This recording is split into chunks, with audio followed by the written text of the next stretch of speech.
Okay. Starting the recording in 3, 2, 1. Hello, everyone. Welcome back to the inn. We have 9 cards, at least right now, to potentially discuss, because they were dropped with Peter Whalen and Brian Kibler. So let's not waste any time and get right into it with Ferral Gibberer. Gibberer. That name. Ferral Gibberer. Yes. 1 cost, 1/1. After this minion attacks a hero, add a copy of it to your hand.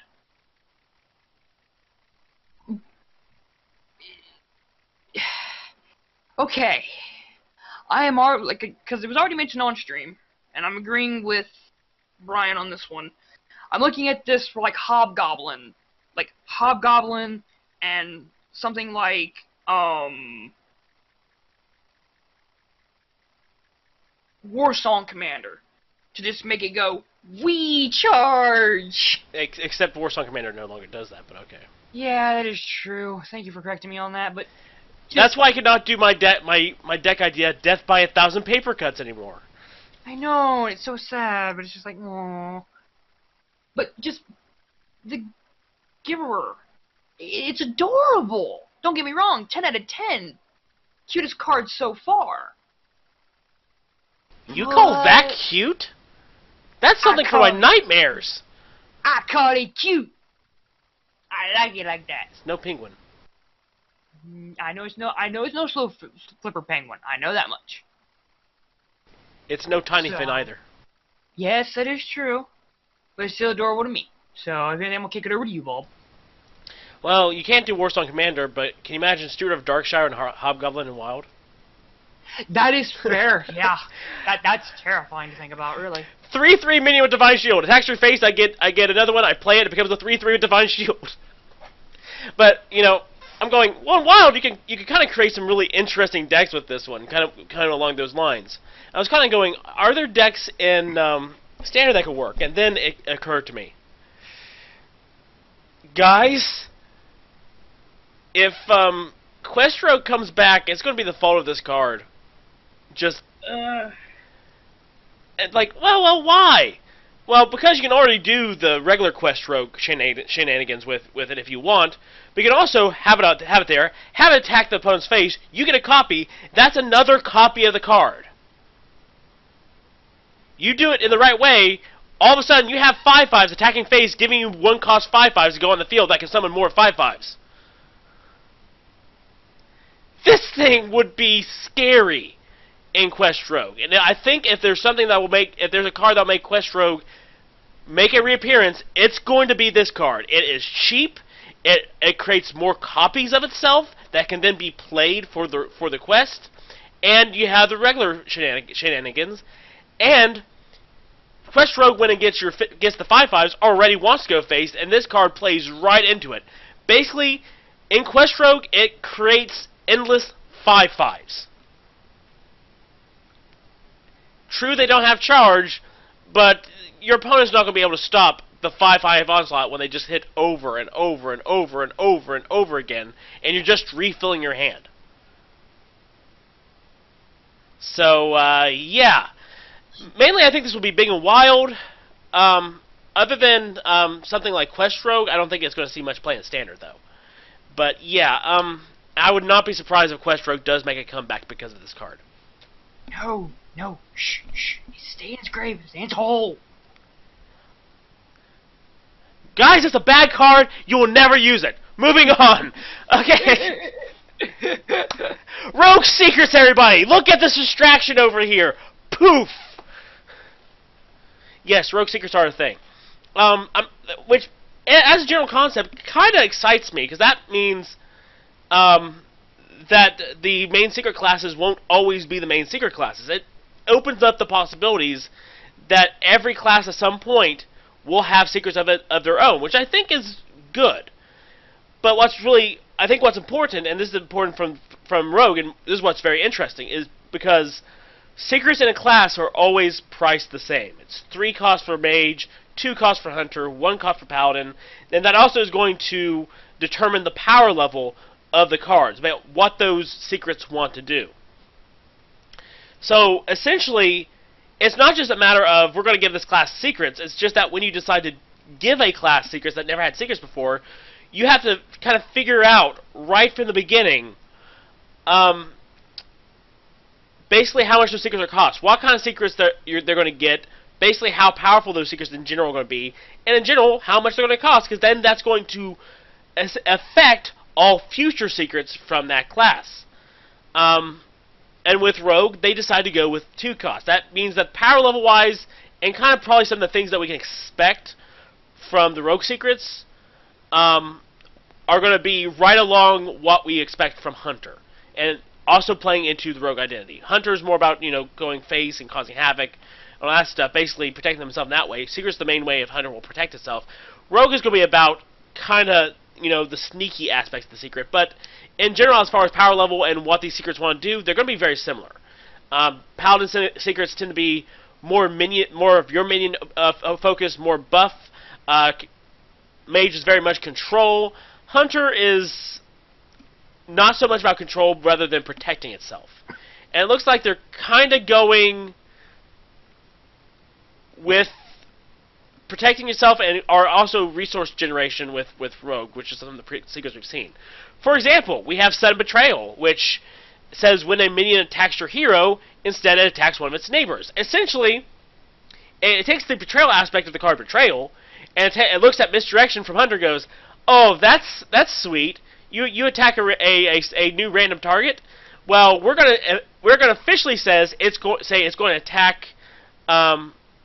It's going to attack a minion, but it's going to attack one of its neighbors, like Betrayal. So it's a lot more specific and directed than misdirection is for Hunter.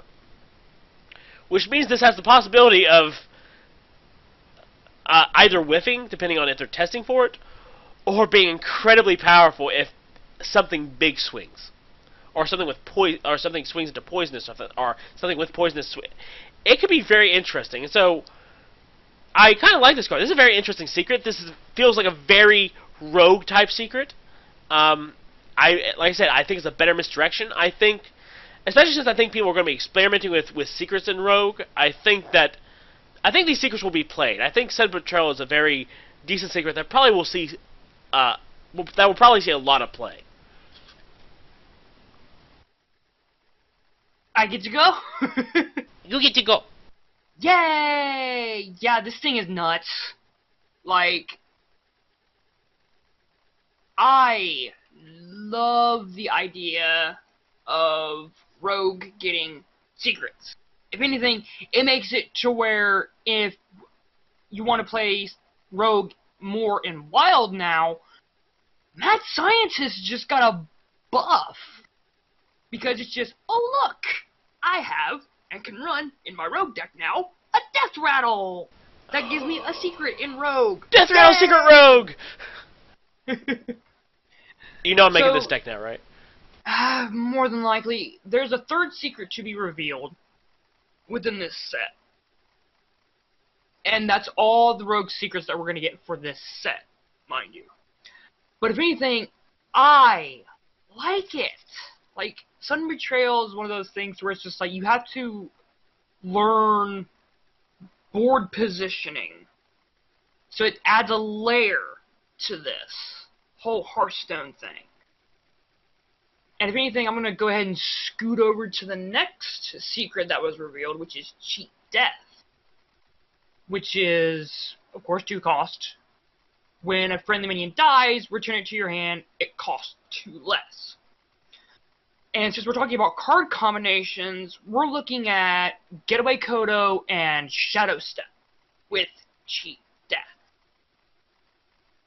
So, on one end, you're testing to see, like, okay, is it Sudden Betrayal or the potential third option, or is this Cheat Death on my opponent's side of the board? Is this a good thing or is this a bad thing?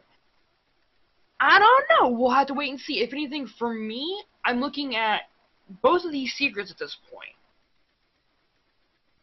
And I see them both being, at least in my own personal opinion, I would say meta-defining. Because it's one of those things to where you have to now play around Rogue a lot differently and a lot more just wonky, and just, it's a headache to even try to get the words out from my brain to my mouth. And stuff like in Wild that I love, like Keys and Mystic. Give me that secret. And of course, for Standard, it's Eater of Secrets. Now becomes a lot more powerful of a tech card. So I'll kick the ball back in Bob's direction for this part, so we can get on with Cheat Death. Yes, a tech card that won't be around for very much longer. But Secret Rattle Rogue, Cheat Death would be perfect in Secret Rattle Rogue. I am building Secret Rattle Rogue, by the way. It's now official. It will be a wild-only deck, but it will be awesome. I am going to do this. Yeah, I like this card. I like both these secrets, and I have a feeling that if I like both of these secrets, and if they're trying to get secrets in a new class off on the right foot to kind of compete with the other secret classes, I have a feeling that I'm going to like the third secret when we finally see it. I like the combinations. Now, granted, you're not going to use all of these or maybe even any or some of these in like a Miracle Rogue deck, but this opens up the possibility of new things for your Rogue deck, and I'm really interested in trying out some of these combinations and really messing around with these cards. I'm actually kind of excited. A lot of the reveals that we kind of saw today, and that we've kind of seen in this set, actually makes me really excited in a way that I haven't been since Angoro. So, yeah, I'm excited about Rogue Secrets in general. I'm looking at this and I'm like, oh my god, Jade Rogue just got a little bit stronger too because of this. I'm like, ooh, ooh. Oh, absolutely, and that previous Rogue Death Rattle that we talked about. Oh my word, it's so much more powerful now. Especially if it dies, brings something out. Yeah, it's a 1/1, but brings something big out. It gets killed. Cheat Death. You now have a discounted. You now have the regular copy in your hand and a discounted copy in your hand. Imagine if it's something like Kalthazad.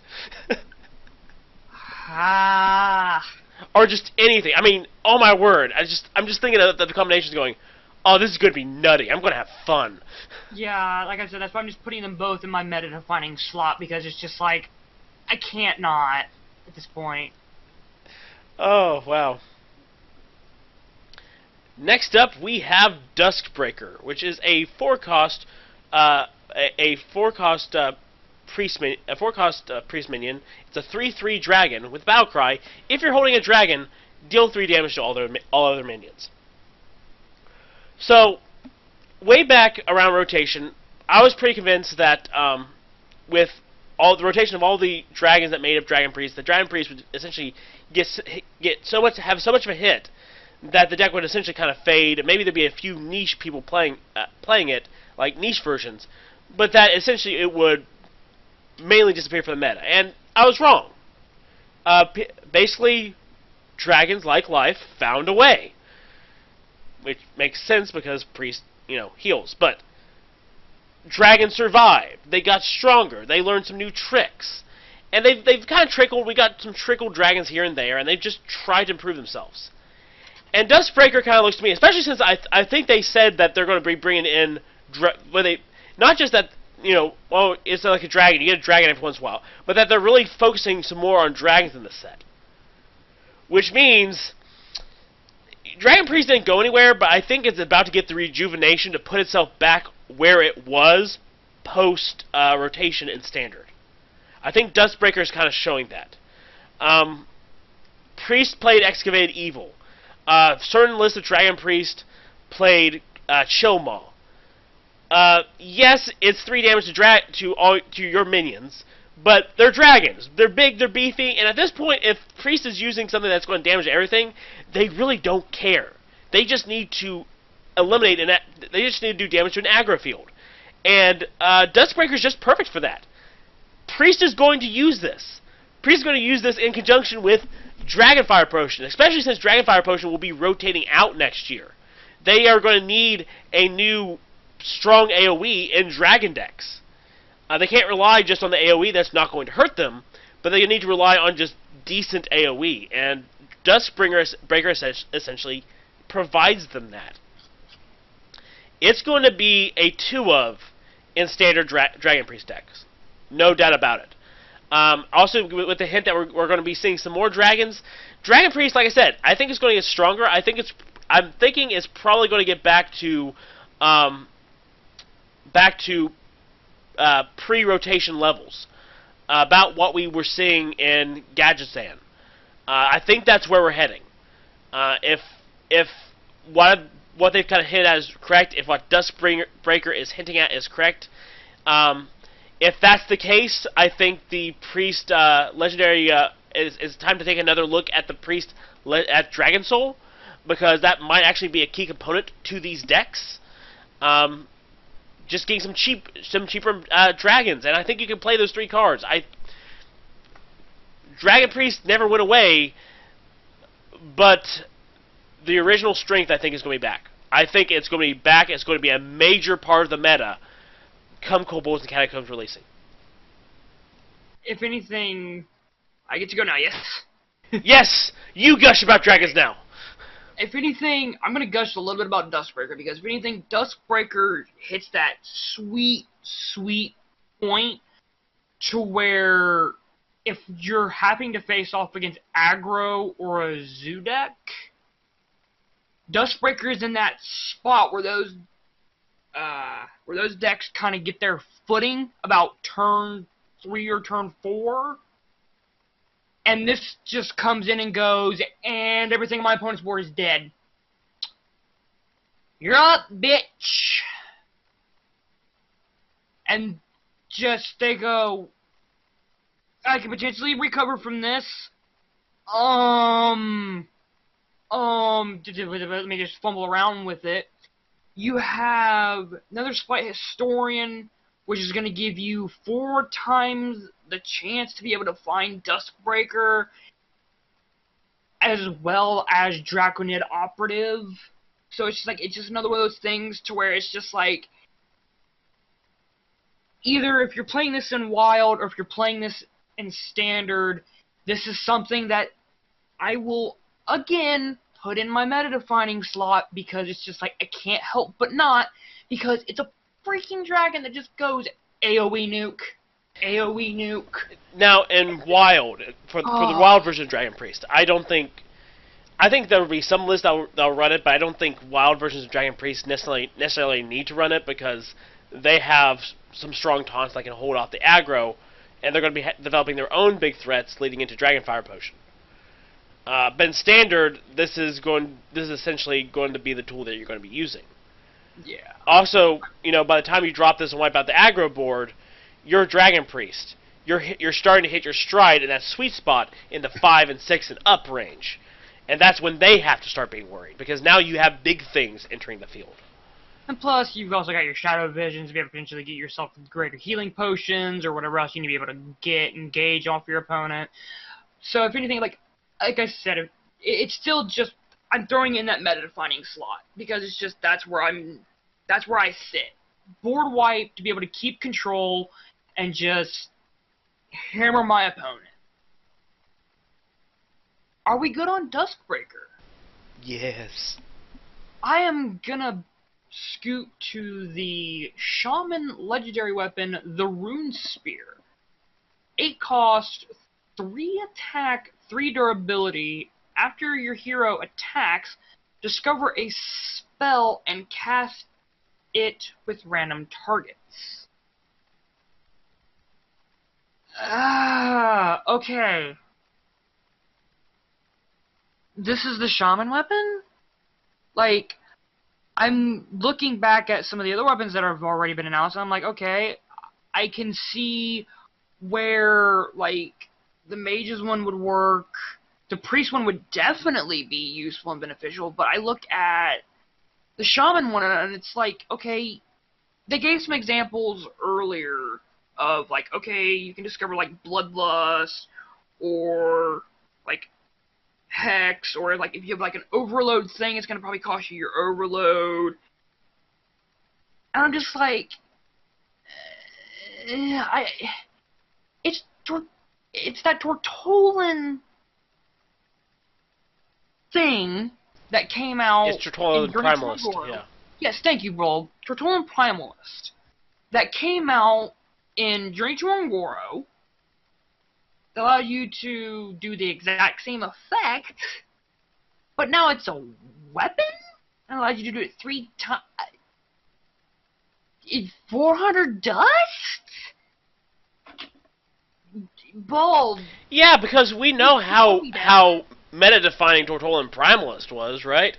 I know, that's what I'm just saying. Like, Bald, can you give me the argument for it? And here's the thing: discover spell. Hey, if you use a spell discovers the spell and you use it with the has overload, of course it's going to overload you, and you better hope that it's enemy side focused only and doesn't like hurt one of your guys's. Yeah, they could go hex. Well, yeah, could hex sure things. This is a very volatile weapon. It's not very good on the attack and defense compared to the mana you spend for it, and the effect. I mean, maybe you play this for the lulz, create just a really crazy Mimi deck, but I just don't see it. I really don't. The same way I didn't see Primalist.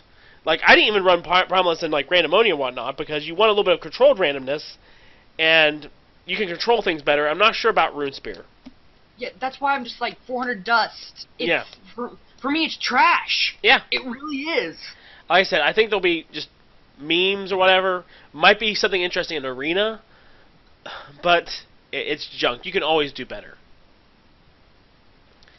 Next up, we have Branching Paths, which is a 4-cost Druid spell that says choose twice. And the effects are draw a card, give your minions +1 attack, or gain 6 armor. The possibilities on this are endless. Number one, it should be noted that this card, and they've confirmed this, does not work with Fandral. So that's important. It's good, but it's not super busted. And yes, I think it's good. Some people said it's just a worse Ultimate Infestation. And it's not, guys. It's not. Just because you can draw cards and gain armor, that does not mean it's Ultimate Infestation. Ultimate Infestation is essentially, it's a removal tool. It gives you some life and allows you to kind of restock on resources. This is essentially a card where you essentially need to figure out what you need at the moment. Do you need your minions to have more attack to kind of close things off? Do you need to gain more life in terms of armor? And do you need to gain resources? You have to make the decision when you play this card what your priorities are, and then that will determine your picks. If you just need resources, you're just going to draw cards. If you need to get life back, you're going to be gaining armor. You're going to be gauging this. I think like the aggro druids or the token druids will be probably more interested in the +1 attack because again they want to buff things up. But again, depending on the situation, they might want to draw a card and gain 6 armor. For Jades, if you're in the position where you need to draw a card, this allows you to draw a card. And again, life gain is key. The versatility of this card, I think, is just so good. I think Druid has a lot of stuff, so I want to be careful with saying this is meta-defining, because Druid just has so many good stuff that they've gotten from the past 2 expansions. But I do think that this should be a card that should at least be considered to be included in most Druid decks. This is definitely a card that I will be considering putting in my Druid decks, Standard and Wild, because I think the effect is that good, because again, versatility. It's essentially the name of the game. Do you want to run 2 Nourishes, or do you just want to run a Nourish and a Branching Paths? There are pros and cons to both, and I think that depending on what your needs are for the deck, both sides have merit. So I mean, I think this is a really good card. I think I don't want to say it's meta-defining, but I think it's extremely playable. I think it's a very good card, and I think it's going to be ran a lot in Druid decks, and I would be surprised if it's not, because just the possibilities here are just endless. And maybe if it doesn't get run now because Druids go, well, I have this, this, and this, and You know, I'm just too full. Well, then, definitely after rotation. This is a card that will be ran. We will be seeing a lot of this card, and I just think it's just an extremely good card. Given, if anything, I have to be the guy that gives the argument here of because if anything, you're right. This is a really good card, and if anything, like I'm taking a look at this and I'm going, you know what? Feral Rage is about to go out of rotate. Is about to go out next year. I was actually thinking about that. Yeah, and Branching Paths is the perfect card to just kind of slide into that spot. It kind of does everything. Like I said, it does. You can replace your second Nourish with this if you want. Yeah, if anything, what it doesn't do is it doesn't give you that 4 attack that Feral Rage does. So it's just like you're gonna run Feral Rage for now. Like, don't get me wrong, you're gonna run it. But with just Branching Paths, yes, it's like if anything, I'm also talking with Netsu on this one as well, because it's just like, and you mentioned Jade Druid, you mentioned aggro, and it's like I was talking to both of you at the same time. I'm just like, are you flipping kidding me? You both have the same brain. You're not even talking to each other. Well, you from what I've said, Eddie, you already know that I'm going to be running 1 copy of this at least when this comes out. Yeah, I figured that much. I mean, if anything, like it's like okay, choose 2. So I'm like, all right, I can either get 12 armor, I can give my minions 2 attack, or I can draw 2. Well, it's not just that, because you can vary. You can mix it up. Yeah, and you can mix it up. Don't get me wrong. So I'm just like, you know what? I don't want to put, because it's like meta defining. No, I gotta stop this. No, we're gonna slide this in a very good slot because that's where it's gonna go and it's where it's gonna have its spot. Is very good, and you're gonna see it a good bit. Druid has just been like Druid's been getting a lot of good stuff lately, and it's kind of scary. Well, it's their turn. Shaman got it last year. It's Druid's turn this year, and then they'll move on to another class. It looks like Priest. Priest is next year. I think Priest is gonna be this year too, if anything. So it's just like we're having a toss-up between who's gonna have the biggest ding-dong to slam on the table. So it's just like, if anything, if we're going to be talking about slamming ding-dongs on the table, I'm going to go ahead and move on to level up. 5-cost Paladin spell that says give your Silverhand recruit +2, +2, and taunt. I immediately saw this, because I know right now, as far as the wild scene goes, and I know that Recruit Paladin is a tier 1 deck. I see level up, and I say, you know what, this could potentially put it in that tier 0 slot. This is nuts. Like, to me, this is nuts. And with some of this, like, the one Kobold that was announced for, during the opening that gives you 3 of the Silver Hand Recruits to your hand. I'm going to level up and, you know, just have those on board and just level up and just, you know, screw it. I'll summon 5 Silver Hand Recruits and then play level up. That's 10, mind you, but hey, I get to refill the board, and it's at this point, it's 3, or, you know, 10. I am losing my math at this point. It's that damn good. Like, I put it in the wild side, I put it as meta-defining. In the standard side of things, I'm like, I gotta see more from Paladin. Because it's just like, right now, as far as Silverhand Recruits goes, it's not the strongest. So I want to see a little more. Just a little bit more, and I can put it in the very good side of things. Wild, though, this is meta-defining. I'm not even just going to freaking say anything. Just bulb go. This is incredibly powerful. As you said, it's meta-defining. It is bonkers and wild. And I also think it's going to be very strong in standard. I'm just going to call it. I think this is just an incredibly strong card all the way. When I saw this card, I'm like, oh, whoa! Yeah, I know. Because essentially, you just need a few Silverhand recruits to make this worth it. Because you essentially turn them into 3/3s with taunt. That's assuming that they haven't been buffed up by anything at that point anyway. Like, let's say you had played a Tarim the previous turn, and you still have Silverhand recruits up. Boom! They're now 5/5s with taunt. I mean, in combination with any of the other stuff that Paladin has with Silverhand recruits, and they got a lot of it from early on in this year. They have enough to pretty much turn the tide, or put this in combination with other type of Paladin decks. Just muster. Like, muster for battle, and then level up. Yeah. God! I think this is incredibly strong in Standard too. Not to the level of Wild, but I think if you put the right deck together, this is scary strong. And especially with the cards I'm thinking that it combos really well with, they're not rotating out. No. So this is an incredibly powerful card. I think this may be like one of the sleeper cards of the expansion that all of a sudden comes up and goes peekaboo and just starts wrecking the meta. So yeah, keep an eye out for this one. Yeah, and if anything, like I think I may start finding my home in Wild, or at least kind of shifting my way that way, because it's just like, here I come, Paladin! Take me home, Paladin! Take me home! Take me home! That was...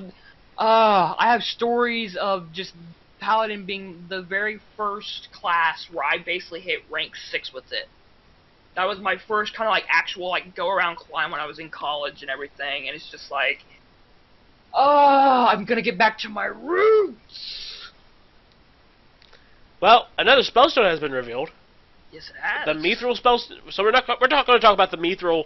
We're going to talk about the Mithril Spellstone line. So it starts with Lesser Mithril Spellstone. By the way, these are all 7 costs. They're warrior spell. So it starts with Lesser Mithril Spellstone. And how you're going to upgrade these spellstones? You're going to have to equip a weapon to upgrade. Easy enough in Paladin. From the Lesser Mithril Spellstone, at its basic, it summons a 5/5 Mithril column. When you level it up the first time, you summon 2 5/5 Mithril Golems to play it. And when fully leveled up, it summons 3 5/5 Mithril Golems. Now, that's pretty scary if you play Greater Mithril Spellstone and you have 3 5/5s now on the board. Here's the thing. Again, it costs 7 mana. And even for the, you can go, well, we can level it up once, and that's fine. But unless you are built around your warrior who's built around weapons, and there's not a lot of them that are really built around weapons, you essentially have to try to have this card early on in the game, which might not be a good idea, just to try to upgrade it 1 or 2 times. In the decks that want to run weapons, or just run a few weapons, I don't think this really fits, because it normally doesn't fit into the game plan of those decks. Yeah, they're 5/5s, but probably the warrior's win condition, or that deck's win condition, has nothing to do with the 5/5s. And it's just really expensive when they could have just been using that mana to just do other things, like, I don't know, control the board. So, number one, it's expensive. In order to get the best use out of it, like Shaman, you have to have it early on in your hand. Not many warrior decks are going to have the weapons to always make great use out of it, and I don't think the 5/5s are enough, even at the highest level, to make much of a difference, based on what the warrior's game plan is. So, I don't think it's really going to be seeing much play. I hear you, and if anything, I do agree with you on the whole playability thing. Now, the crazy part of my brain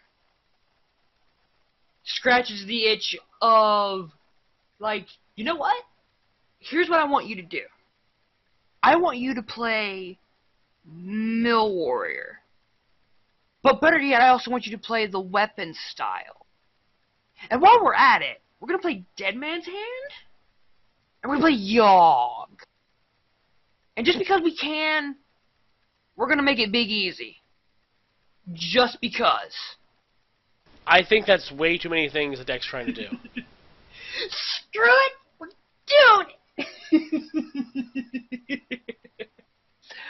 If anything, this may make Tentacle for Arms actually useful.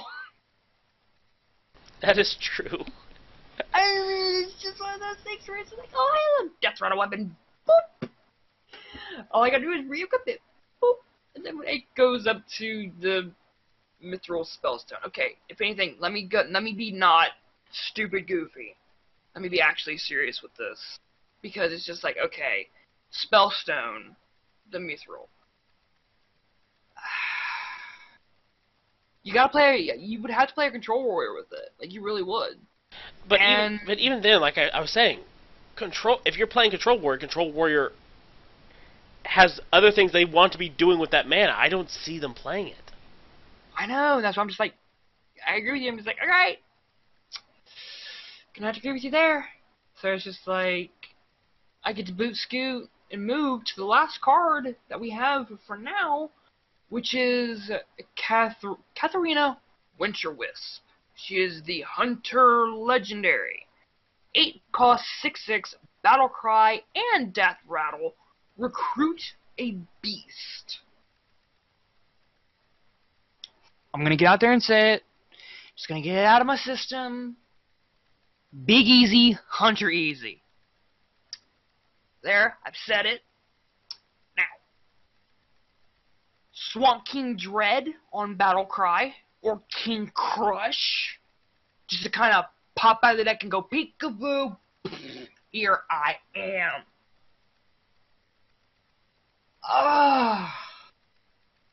Like, on one end, I really want to like it because she can pull out, like, the big things like those two, and then she can pull out your Sylvanuses, or, excuse me, Savannah Highmanes, not Sylvanus, Savannah Highmane. I was going to say, when did Sylvanus get back into Standard and become a beast? She's sneaky, that one. She is. But, I also have to think about, like, the things that might be low cost as far as beasts go in your deck, like, you know, pulling out Fiery Bat, or pulling out, like, a Web Spinner if you're in Wild. So it's just like, alright, Battle Cry, 1/1, damn it! I mean, if anything, I like her. So I'll put her in the playable slot. Because she does have some playability. Bald, do you have anything to kind of counter me on this one? Well, the big argument would be that she might make something like Control Hunter viable. I don't think she will.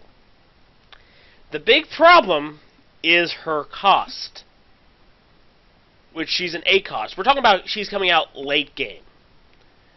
And you're talking about the golden possibilities. You know, these are the best case possibilities, but you have to understand that most of the time those are the rare possibilities.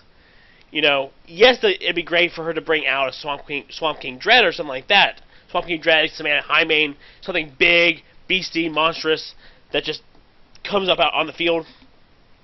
But most of the time, that's not what's going to happen. And again, this is late game. You might have drawn it. The thing that you want her to pull out, you have drawn. So it has a high tendency of pulling something else out. So you either have to counter by putting a whole bunch of big things in there, in which case your Hunter with not a lot of early and mid-game plays, and you're starting to get ran over. Or by the time she comes out, she just isn't really making as big an impact as she really should. Yeah, she's a 6/6, but how many high-cost 6/6 minions are there that just don't see play, like Stormwind Champion? You know, I just don't think the best-case scenarios for the Battle Cry or the Death Rattle are good enough even for a Control Hunter. By this point in the game, if you're Control Hunter, you don't want to Kathrena Winterwisp. You want to have your Death Knight so they can just generate value instead of trying to pull value from your deck. That's where you should be focused on. And Kathrena Winterwisp, I can't really see firing off in a consistent and game-changing way. So I think people are going to get excited about this, try playing with it, and it's just going to fizzle. And as interesting as I think she is, I think she's not going to see play. Yeah, you make a point. If anything, like, I'm going with the dream scenario, probably like a lot of people are, and I'm just like, and plus, if anything, like, Hunter's main identity is that whole aggro thing, and this just. In order for this to be effective, it would have to be lower cost. Mm-hmm. Because here's the thing: if it was lower cost, you wouldn't care about the attack and defense. You just wanted to bring out a beast when it hits the battlefield and when it dies. So really, I think if this was in the 5 or 6 cost slot, it actually might be viable, because then you can have a few bigger beasts and then just focus on your regular some regular beast synergies. You wouldn't be focusing on stuff like Alley Cat and stuff like that. You'd probably be making choices about, well, in case it gets pulled out. But you know, you could throw in a few bigger beasts. You don't have to focus on huge beasts. But I think if this wasn't 8 cost, it might be viable. But by making it 8 mana, Blizzard's essentially killed the card. Hey, did you say if this was an 8 cost? I said if this was not 8 cost. Okay, if not, okay. I was making sure because I'm like, wait a minute. If this was like 5, I was saying if it cost like 5 or 6, you know, with less attack and defense and the exact same effect, I think it would be a lot more useful. It would actually be viable, and it would be played. But with it being 8 cost, that's essentially where you want to kind of be getting to what your win condition is as Hunter. Either you're pretty much getting ready to kind of wrap up and make your last major push, essentially your finishing move, or if you're mid-range and control, you need to essentially slip in to your late game mindset about what your win condition is, and that's essentially your Death Knight and not Kathrena. So yeah. She's not going to see play. All right.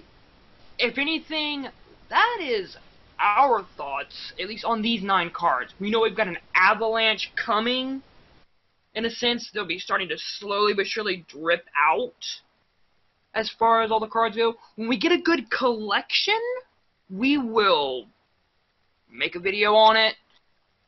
And then more towards the end, we're just going to be rumbling, stumbling, and going, oh god, we had to catch up and make sure we can stay on top of things. Blip. Move faster, Eddie! Yeah, me move faster, you move faster. If anything... We covered 9 cards in like 45 minutes. Shh.